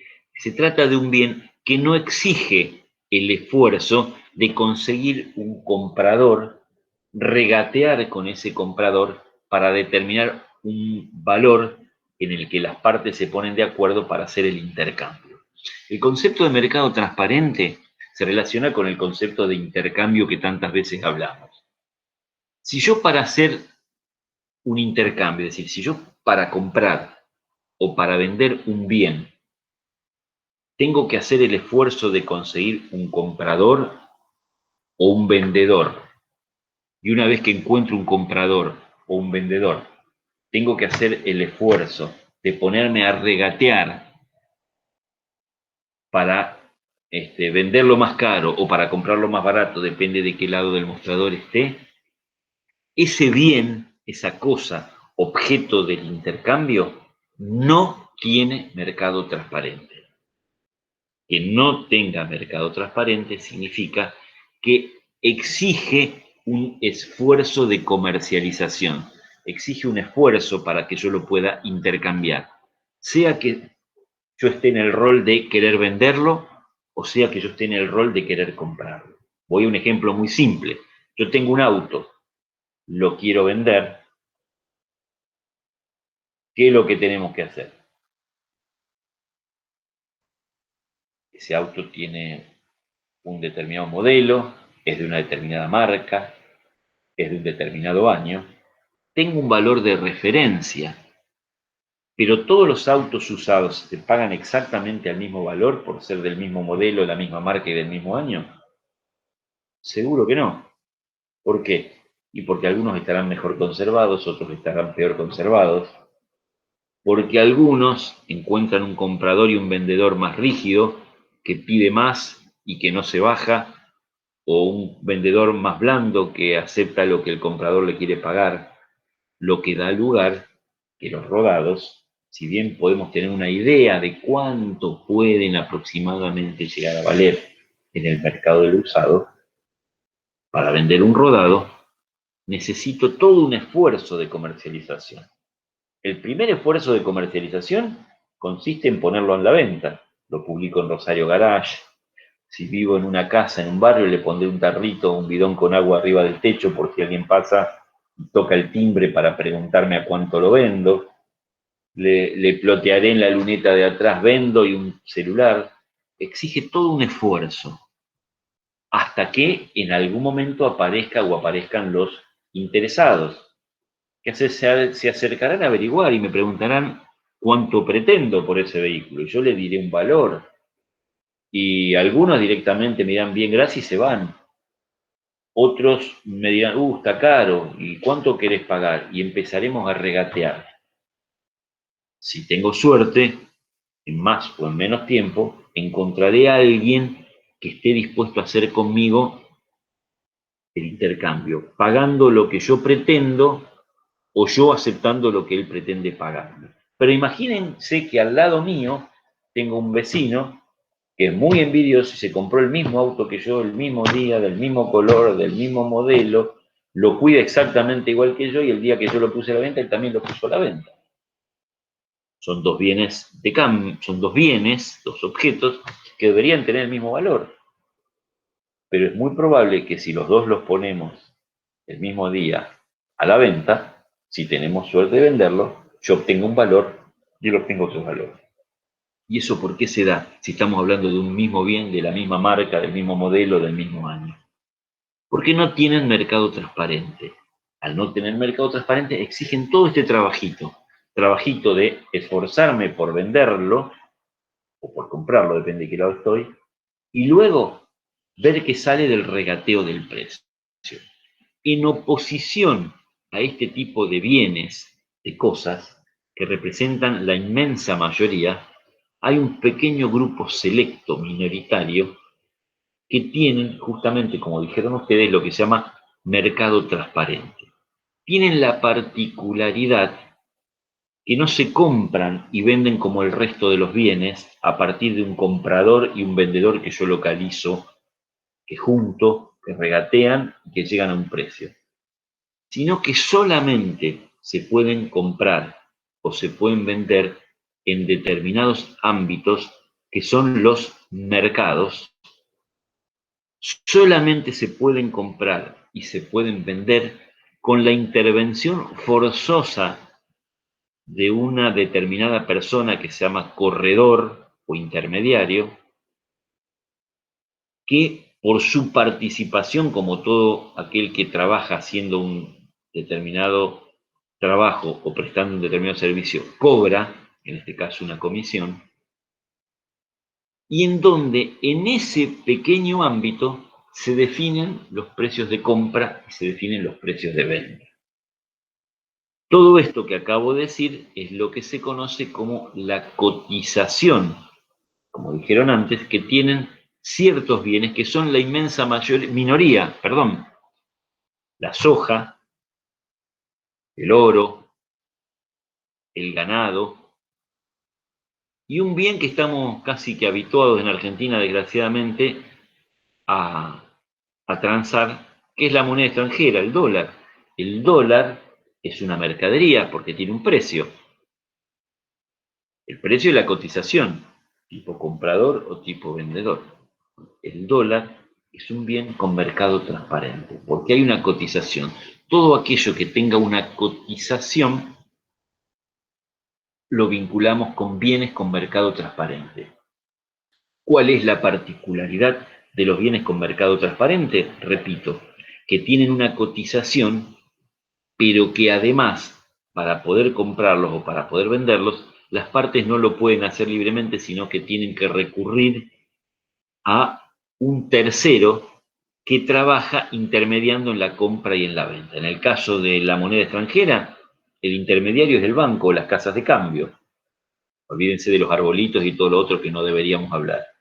En el caso de la soja, del ganado, de las acciones con cotización, son los que se conocen como corredores o agentes de bolsa o corredores o agentes de cereales, que son quienes están en la intermediación. Trabajan uniendo personas que quieren comprar y personas que quieren vender. Pero se compra y se vende a partir de una cotización que se determina en un mercado muy particular. ¿Por qué es importante y por qué estoy dedicándole tanto tiempo a explicarles todo esto? Porque nos va a acompañar durante lo que queda del cuatrimestre. ¿Por qué es importante que tengamos en claro el concepto de mercado transparente de aquello que no lo tiene? Porque a la hora de medir, a la hora de asignar valor a los bienes, si yo quiero asignar valor teniendo en cuenta el valor corriente, el valor actual, si no tienen mercado transparente, que son la inmensa mayoría, los voy a medir al valor de entrada, y esto los va a obligar a buscar después en las diapositivas que vimos en su momento, al valor de entrada, que es lo que a mí me costaría reponer o recomprar algo que hoy tengo, el famoso costo de reposición. Mientras que si tienen mercado transparente, los voy a medir a valor de salida, lo que yo obtendría si lo vendo. Y eso que yo obtendría si lo vendo es el valor neto de realización. Recuerden que valor neto de realización es el valor neto, limpio, que yo me pondría en el bolsillo luego de vender algo y cobrarlo.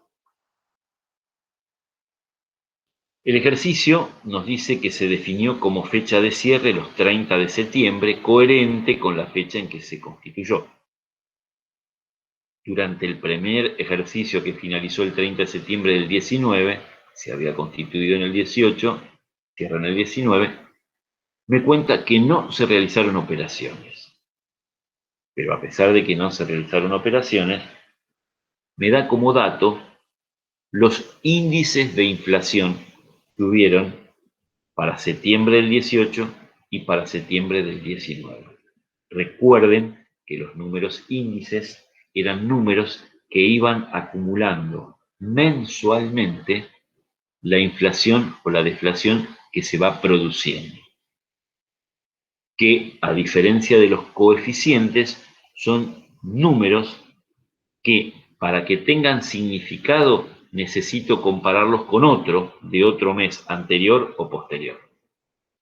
¿Me sirve este dato a los efectos de este ejercicio? Y eso lo vamos a ver cuando sepamos qué me están preguntando. ¿Por qué? Porque solo tendrá importancia si trabajo o me piden que trabaje en algún modelo que utilice moneda constante. Y ahora viene justamente lo que me van a solicitar. Sobre la base de la información disponible, se solicita que responda a las siguientes preguntas. A. Al 30 de septiembre del 18, es decir, al momento de la Constitución, aplicando modelo combinado, a cuánto ascendió la financiación propia. Después vamos a ver qué importancia tiene que al 30 de septiembre del 18 me digan que aplique modelo combinado. B, al 30 de septiembre del 19, o sea, el cierre del primer ejercicio, aplicando costo tradicional indexado, a cuánto ascendió el RECPAM generado por los rubros monetarios. Y me piden que indique si se trata de una pérdida o de una ganancia. Vamos a recordar que era el RECPAM. Vamos a recordar, llegado el caso, cómo se determina y qué condiciones se tienen que dar para que pueda determinarse el RECPAM y qué hace cada modelo, que eso es muy importante. C. En el modelo de costo tradicional, ya me pasearon por el combinado, por el tradicional indexado. El punto C me lleva al modelo tradicional, al cierre del ejercicio, a cuánto se evaluarán los bienes de cambio, es decir, cómo voy a medir la mercadería. D, en el modelo combinado, a cuánto ascenderá la depreciación de los bienes de uso al cierre, es decir, la amortización. Y E, al cierre del ejercicio, en el modelo de valores corrientes, me pasearon por los 4 modelos, a cuánto ascenderá la inversión total en la empresa. Este es un ejercicio bastante complicado, complejo, sobre todo para estar empezando a dar los primeros pasos, porque me va paseando de modelo en modelo, me obliga a preguntarme qué características tenía cada uno de esos modelos, me obliga a recordar qué resultados reconoce cada uno de esos modelos, en qué moneda, para lo cual yo les voy a sugerir que para la próxima clase traten de tenerse impresa la tablita resumen que está en la última de las diapositivas, donde cerramos el tema de modelos, que están los modelos comparativos. De acá, mientras avancemos con el cuatrimestre hasta que lleguemos a la parte nuevamente conceptual, nos vamos a estar moviendo permanentemente con casos que van a utilizar las características y los parámetros de los distintos modelos. Como una forma de ir recordando, que después lo van a internalizar, me parece sumamente útil que traten de tenerse impresa y todas las clases lo tengan a mano, la tablita. Entonces, a medida que vayamos recorriendo los casos y vayamos necesitando utilizar tal o cual modelo, podemos ir viendo en esa columna, repasando juntos qué características tenía el modelo, y esta es una manera muy sutil de ir fijando las características que representan o que caracterizan a cada uno de los modelos. Nos vamos a tratar de, al menos, resolver la pregunta A. La B la voy a dejar y la vamos a seguir la clase que viene, porque con relación al RECPAM quiero hacer algunas consideraciones, pero la pregunta A la podemos responder sencillamente. La pregunta A me dice, al 30 de septiembre de 2018, aplicando modelo combinado, ¿a cuánto ascendió la financiación propia? Vamos a ver qué nos depara el cuadrito negro. Pero antes de analizar y de responder, vamos a repasar lo que justamente les estaba diciendo recién, y por lo cual les aconsejaba que traten de imprimirse y tener a mano todas las clases la tablita resumen. ¿Cuáles son las características que identifican o que utiliza el modelo combinado? Con relación a la unidad de medida, tenemos dos opciones: moneda histórica o moneda reexpresada, o dicho de otra manera, moneda heterogénea o moneda homogénea, moneda histórica o moneda constante. El modelo combinado, por ser el modelo más evolucionado, utiliza moneda reexpresada, es decir, igual a constante igual a homogénea. Esto es para que se acostumbren que son términos sinónimos: moneda reexpresada, moneda constante o moneda homogénea. Eso en cuanto a la moneda. En cuanto a los criterios de asignación de valor, tenemos dos opciones: costo o valores corrientes. El modelo combinado, recuerden que prioriza valores corrientes, pero como criterio primario. ¿Qué significaba eso? Que preferentemente vamos a asignar valor buscando los valores corrientes, los valores actuales, pero el costo como criterio alternativo, secundario. ¿Qué significaba? Que hay veces que los bienes, porque son muy viejos, por lo que fuere, no podemos encontrar su valor actual, su valor corriente, ya no existen. O sería muy costoso, poco práctico buscarlo. Bueno, si no podemos utilizar el valor corriente, utilizaremos el costo. Total, como vamos a medir en moneda constante u homogénea, ese costo va a terminar resultando reexpresado. ¿Y qué resultados reconocía el modelo? Reconoce qué resultados por intercambios de las operaciones comerciales y de las operaciones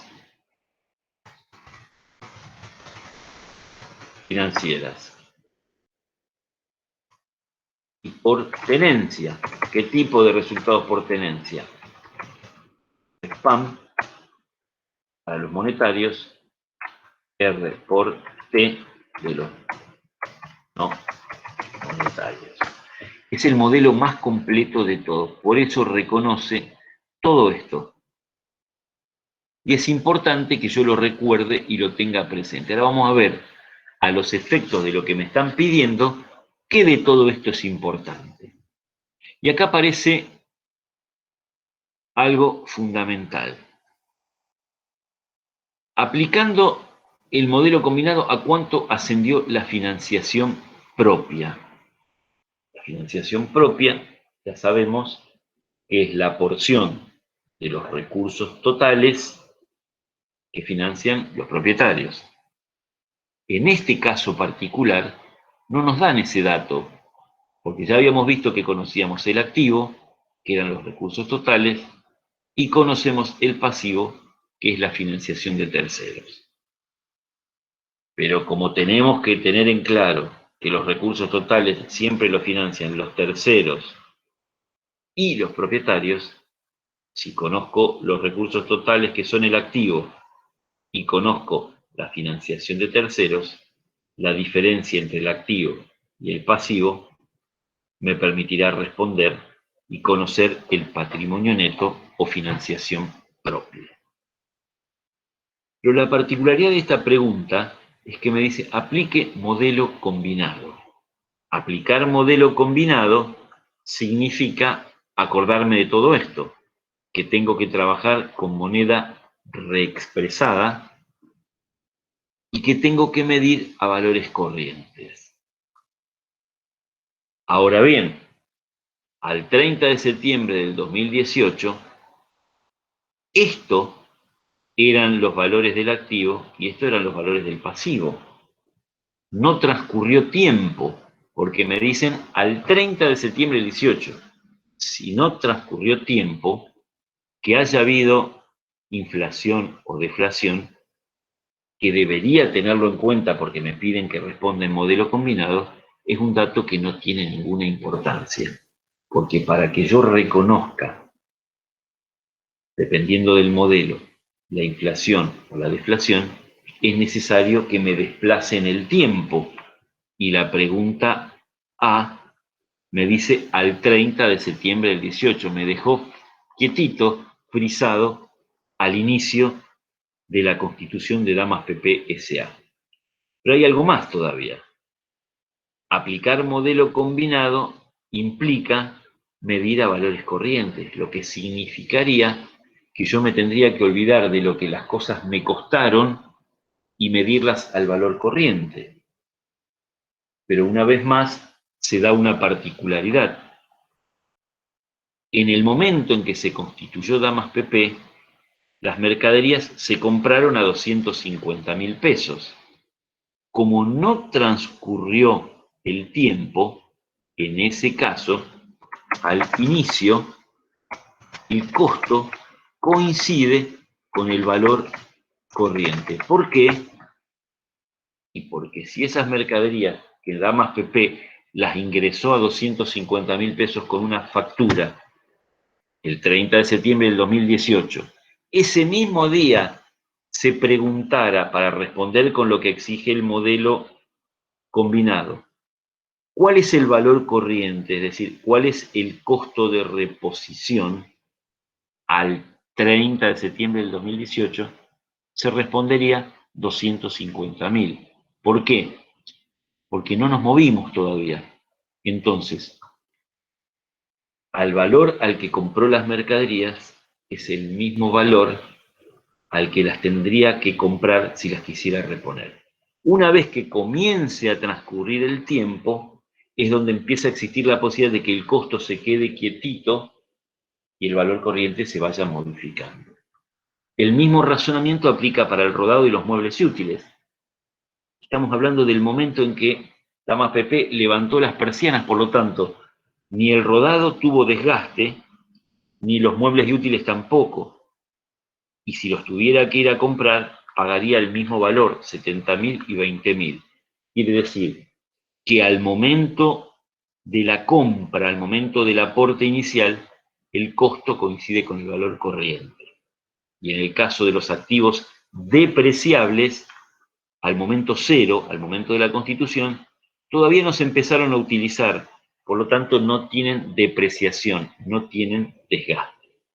Hechas estas dos aclaraciones, puedo responder la pregunta A.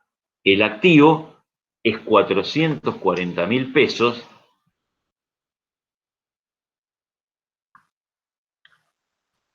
y está representado por el efectivo, por las mercaderías, el rodado y los muebles y útiles. 440.000 pesos. Mientras que el pasivo está integrado por la deuda con proveedores de 250.000 y por los 80.000 pesos que se recibieron en concepto de préstamo de Pirulín y Pirulo. 330.000. 440.000 es la estructura de recursos totales, es el activo, de los cuales 330.000 corresponden a los proveedores, a Pirulín y a Pirulo. Lo que están financiando los propietarios es la diferencia, 110.000. ¿Alguna duda? ¿Alguna pregunta? Llegamos hasta acá. No, profe. Bueno, si no hay preguntas, nos despedimos hasta el lunes.